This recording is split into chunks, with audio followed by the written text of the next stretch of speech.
And good evening, morons. It's Victor, King of the Morons, living large. It's been a while since I've done a laundry video. A laundry video, if you're new to the idea, it's basically a podcast. I will pick a topic or pick some questions that you've asked me and just go off on, unedited, long, train of thought type of answer. I often am assisted by my friend Jack Daniels, who I partake during these laundry videos to make the time go a little bit, well, just for fun, just a prop. Anyway, this is my first one tonight. It is 2:37 a.m. on Thursday night, or Friday morning. Tonight it's Jack Daniels. Today I would like to do a response to something I found someone sent me, and I looked at it and I was annoyed by it, and then I see it again and it's on Yahoo. It's called, down here, can you see down there? Whoops. It says Japanese customs. So let me blow it up for you. Japanese, there we go. You see that?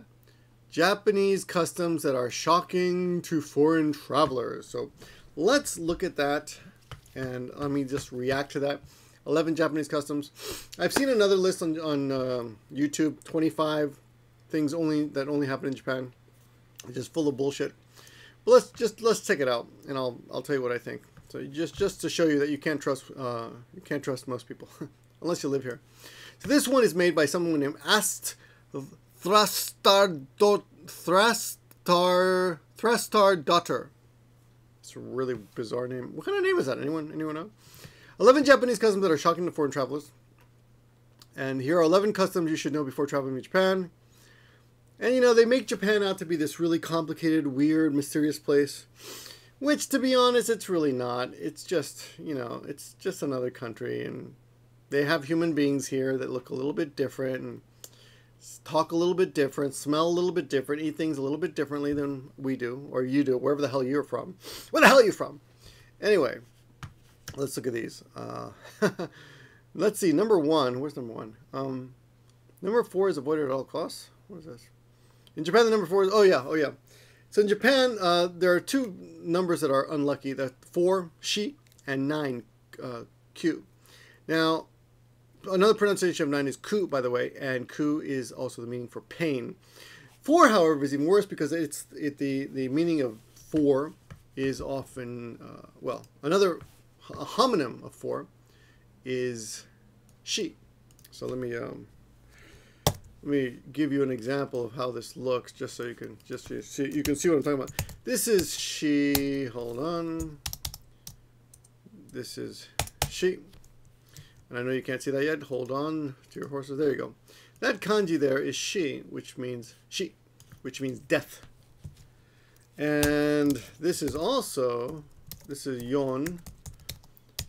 Whoops, which is also pronounced as she. If I type in she like this, I will eventually get the pronunciation for 4 as well. It's not the most common pronunciation, as you can see there. We just passed it up to. So it can be pronounced yong or shi. So anyway, the point is it's a homonym. I believe that's right. Is that the right word? Can you say homonyms for kanji? I don't know. 2 kanjis that have the same pronunciation. There are tons of kanjis that have the same pronunciation. But anyway, they both have the same pronunciation, and the number 4 here at the bottom sounds just like shi at the top, which is death. So we avoid that. However, I think they're a bit exaggerated here. It says elevator labels will often be missing a 4th floor. Often, no, not often. And in extreme cases, will not have floors 40 to 49. I've never seen a building like that. I'm sure it does exist, but it's not common. But here's the other thing that I think was bullshit. It says that they do not sell things in packets of 4, right? You do learn something from this. It says the practice of avoiding number 4 is called tetraphobia. Tetras, right? But the implication is that they also would not sell you anything that's in groups of 4, which is not true. 4 is actually not that scary. But anyway, so yeah, okay, it is considered bad luck, but again, not a big deal. Number 2, blowing your nose in public is considered rude. People don't do it, yeah. In public, at the dinner table, definitely not. Public, yeah, it's fine in public. People do a lot of things in public that they don't care about. People are pretty rude on trains, as in they're pretty, I wouldn't say rude so much as inconsiderate to their fellow passengers. So yeah, I've seen it done quite a bit. Many years ago, I guess it was it was considered ruder, but now not a big deal. The Japanese are also repelled by the idea of a handkerchief. No, everyone has handkerchiefs. There's an immense, incredible industry of cute handkerchiefs here. It's amazing. Yeah, that's just crazy. Yeah, I can't believe like that they even consider that. And if you look up handkerchief, hanker, yeah, there you go. Hankachi. Yeah, hankachi. Yeah, there it is. I just want to make sure I got it right because yeah, they're both ways. Hankachi and handkerchief are the pronunciations. Let me just show you that. Wait here. And that's I'm just curious. I'm going to show you, because we're learning as we do this. We're going to do this together live so you can see what I think about this. This is the pronunciation here. Just so you can see it in Japanese, you would say hankachi. Hankachi would be handkerchief, or handkerchief. So yeah, it's a little bit. If you said handkerchief, you got a handkerchief? Yeah, people wouldn't understand. But let's take that, and just so you can see, and go to Amazon. .co.jp, which is the Japanese version of Amazon. We're going to plug that in right there. You can see I was shopping for lingerie there from a minute ago. And see, we have lots of handkerchiefs here. See, quite a few handkerchiefs. Not tons and tons of different kinds of cute ones. It goes on and on.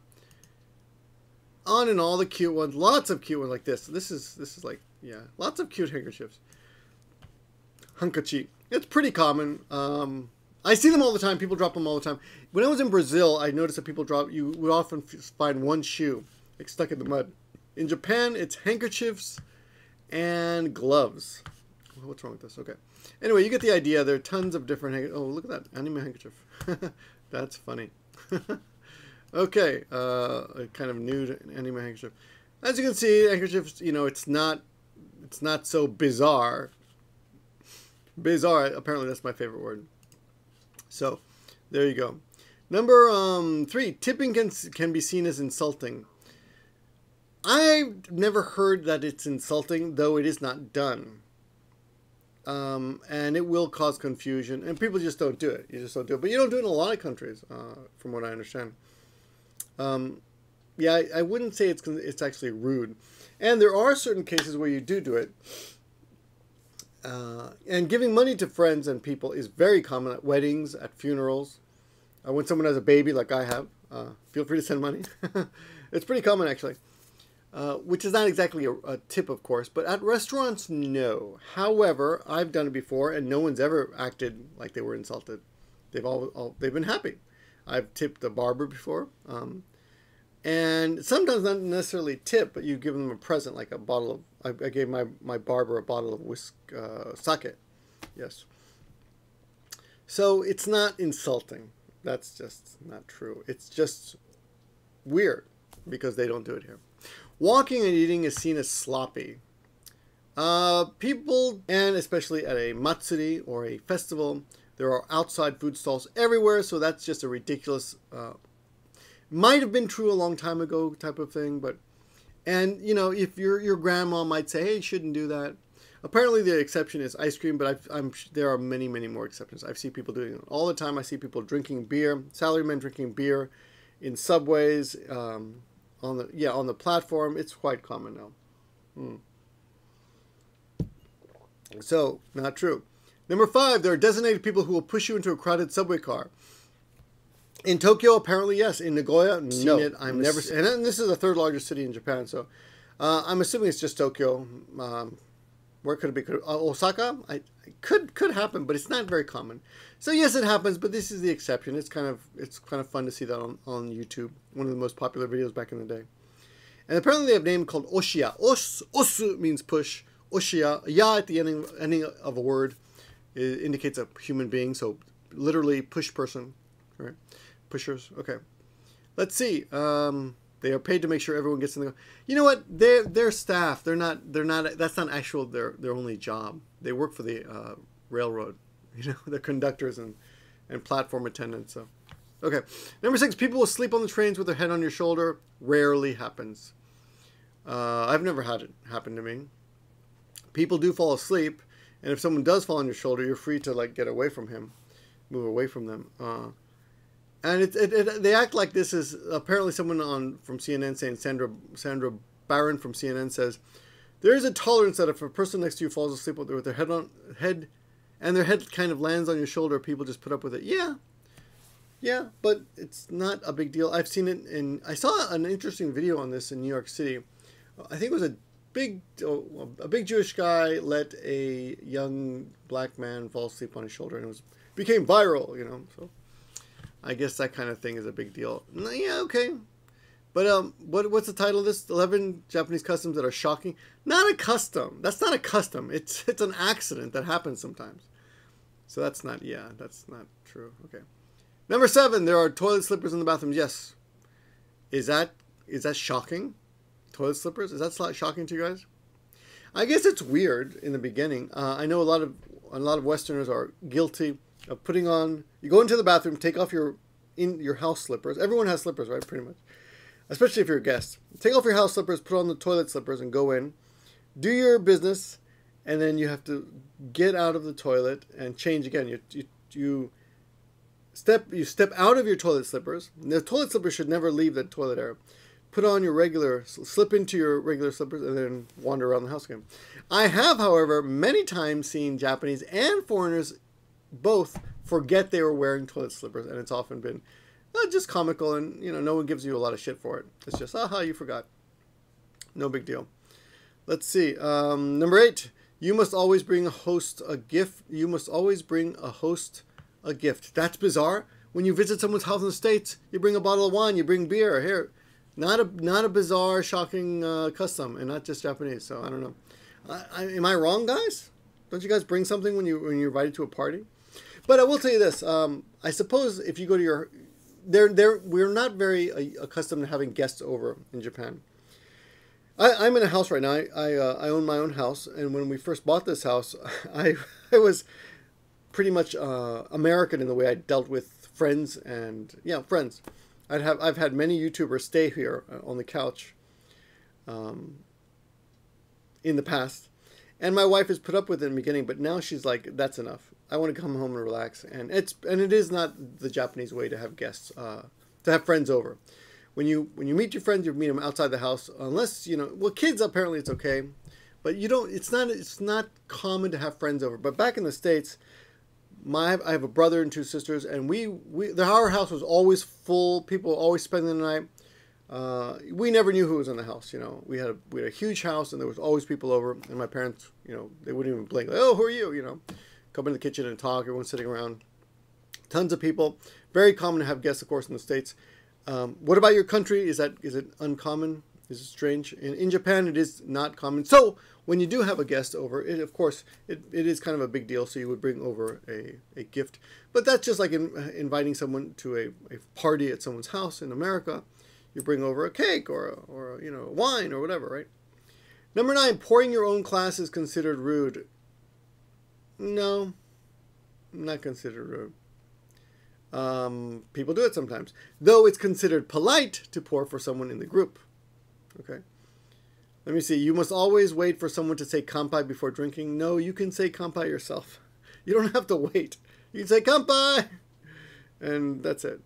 And there's apparently a way to say kanpai. When someone pours, you hold it up so they can pour it in, and then when you kanpai, you try to lower your glass lower than their level. It's kind of complicated if you do it formally, but generally speaking, people just clink their glasses together, really, and it's no big deal. Even kids do it for fun, with their water. All right. Excuse me. I'm trying to speak and drink at the same time. Slurping noodles is not only seen as polite, but it also means you have enjoyed your meal. I'll give you that. You don't have to slurp, though. You don't have to. It's not required. I wouldn't say it's considered polite. It's just not a big deal if you do. Yeah, being noisy is fine, but it's not a requirement. Unlike some other Asian nations, it's still considered... Oh, yeah. It's considered rude to belch at the table in Japan. Unlike other Asian nations. If you are from another Asian nation, please tell me if that's actually true. I'll have to take your word for it, of course. As far as I know, I think belching is... I think that's a big myth that you can't... That belching is okay in some countries. In Japan, yeah. It's generally considered impolite to belch at the table or anywhere. There you go. Number 11, sleeping in capsule hotels in rooms barely bigger than a coffin. 4 times bigger than a coffin. I wouldn't say barely, but is very common. These exist everywhere. The one near my house, well, 20 minutes away, costs 4,220 yen. The one in Hiroshima I stayed at, I think, was about 3,000 yen, which is roughly $30, $40, you know. These exist, these capsule hotels. Is it common? No. Normal hotels are much more common, but they do exist. So, but I know most Japanese people have never spent the night in one of these. Mostly these are for salarymen traveling around, or single guys, or I'm sorry, no, could be guys. I suppose they don't have to be single, but people who are traveling alone, men who are traveling alone, will often stay in these places because they're cheap. And they are fairly small, but you can get your you can see the picture there. You can actually fit your luggage in there. You could fit yeah, pretty big luggage in there, and there's quite a bit of room. But yeah, it's kind of weird. You can't stand up, and you've got your TV in there. And there's another bathing. There's like a whole different floor for bathing and things like that, and laundry. You can do laundry as well. They have these like big what do they call those? Lazy boys that people hang out and smoke or read magazines, whatever. But anyway, let me see. Sound capsules. What's Ally sound capsules are hotels just for sleeping. Yeah, pretty much just for sleeping. Okay. Not a big deal, though. They're not that common. I would say there's probably one in any decent-sized city. Maybe 2. In Hiroshima, there's one. There's one in Nagoya. Tokyo, of course. Let me see. Oh, and of course, you can also, if you miss your train, you can stay at an internet cafe all night. It's a bit cheaper. That's about it. I would say that when you guys are reading stuff on the internet about Japan, unless you know the writer can back it up, you might just beware. A lot of it's bullshit. That's all I want to say about that. A lot of it's not true, and it's annoying to people like us who actually live here, just because it's, you know, it's not true. It's bullshit, and it makes Japan to be a crazier place than it is. It's not a big deal. Japan is actually a very friendly and easy place to get around and live in, and there are not so many strange customs. All right, thanks for watching, guys. That's the first one. I think I'm going to call it a night tonight, but I will be back. You know, here's a funny thing for those of you hanging around at the end here. As you know, I got a kid recently, and I've been living alone now because my wife is back with her parents, which is typical in Japan. When you have a baby, the mother will go back, and her mother will help out, because the feeding is like, you know, every 3 hours. They're like little birds, right? You got to keep feeding them. So she's gone, so I'm alone in this house, and I've had so much to do, and this place is a mess. I don't know if you guys can tell, you know, in the background. Like, it's just a mess back there. That flag in the background has no real meaning. I usually put it over there to cover up everything. But I don't mind showing you guys how dirty, or not dirty, but messy this place is. But anyway, I got a lot of videos coming out soon, and I'm way backed up on all the questions. And remember, if you email me question, gimmeabreakman@gmail.com, please go through all my videos and do a search first before you ask me. I get a lot of repetitive questions. I will even say stupid questions, which is actually one of the series. But I am admittedly behind on all those questions, and honestly, there's other videos I'd rather do than just asking your question about what should I major in kind of questions. But I will attempt to get to those. Anyway, and lots of more videos coming soon. I'm trying to get back into the pattern of making videos. I've got all this material I've been at JNews that I've prepared, but I just haven't had time to put it on camera yet. But they are coming soon, so keep your eyes out for those. And as always, please do me a favor and rate the video. You know, come on, it takes you 2 seconds just to rate the video. And Leave a comment would help too, etc., etc. But at least rate the video, you know. All right, tell me you were here. I appreciate that. Thanks for watching, and I will talk to you guys soon. Good night. It's 2:57 a.m. Not too bad.